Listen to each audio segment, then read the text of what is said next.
Hello guys, welcome to my channel. So if you are receiving this error which says it looks like Snap Camera is currently running. So if you are receiving this error message while uninstalling Snap Camera from your computer, then please follow the steps shown in this video. So you can go ahead and close this box.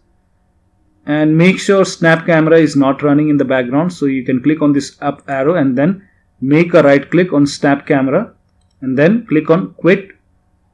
If you don't find the Snap Camera over here, you can open Task Manager. So make a right click on the taskbar and then click on Task Manager and find Snap Camera in the list. So scroll down and here you can see Snap Camera. So select it, then click on End Task. And once the Snap Camera is closed, you can go ahead and try to uninstall it once again.